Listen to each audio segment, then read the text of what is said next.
Imagine for a second that a spectator freely shuffles up any deck. The spectator then gives the deck a cut and selects one of the two piles. After burning the top and bottom cards of the selected deck, the spectator then takes the next 3 top cards. In the end, the performer is able to name the 3 cards that the spectator selected.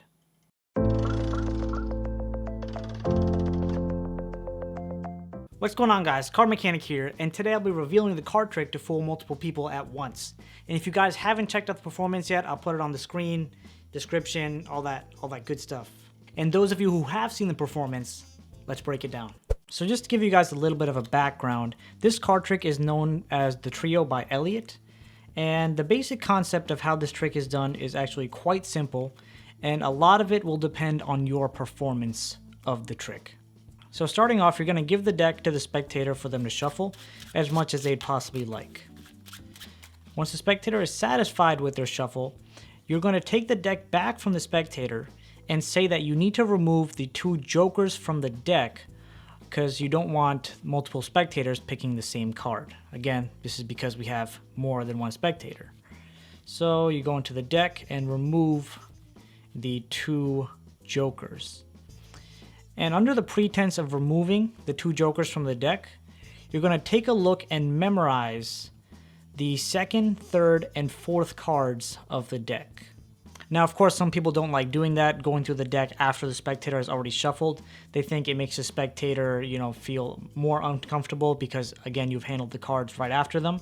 So one thing that I actually like to do instead of doing that, how it was taught, once the spectator has shuffled the deck, I give the deck a quick dribble, and from there I get a peek at the 2nd, 3rd, and 4th card of the deck. And this does require a lot of practice. It took me, I would say, about a week to actually be able to dribble properly, where I slow down at the 2nd, 3rd, and 4th card and actually be able to memorize those cards. So whichever method you prefer, either doing the dribble method, which is fairly difficult, or going directly with the joker removal, the whole point is to memorize the 2nd, 3rd, and 4th card. So the deck has been shuffled, you memorize the 2nd, 3rd, and 4th, you put the deck down on the table and give the deck a cut. Now here it's kind of going to be like a magician's choice, except you're going to tell them that you're going to take one deck. Now this is a very ambiguous statement because they have no idea how you're selecting the deck that you're taking. But the whole goal here is to give the spectator the top half of the deck. So now let's say the spectator selected the top half.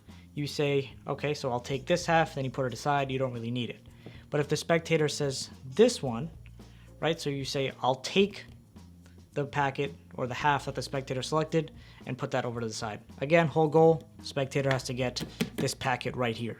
So once that's done, you want to tell the spectator you want to be as fair as possible to them. So you want them to burn the top and bottom card of the selected half. You could throw that in the deck, or put it on the side, whatever you want to do with it. And once that's done, you have, let's say, 3 spectators. You're going to take 1, 2, 3 of the cards. And of course, make sure the spectator is doing all this. You could even turn your back if that makes them feel more comfortable. Again, it just builds up the effect even more. So there are a couple ways that I've actually worked this out. Either I've done some kind of losing it in the deck, shuffling shuffling up the deck, and then eventually finding the spectator's cards by eliminating the cards one at a time. I've also done it where I had 3 different decks. Each of the spectators put the cards in their own deck. They shuffled that up, revealed it that way. You can even use it as a prediction effect where you take a piece of paper. This is not paper. You know what, let's just pretend this is paper. You take a piece of paper, write the predictions down, before they even get their cards. So there's so many different ways that you can approach this. I really think it's pretty much all up to you. Now, of course, if you want to learn another trick that can fool multiple spectators, make sure to go check out that video right there.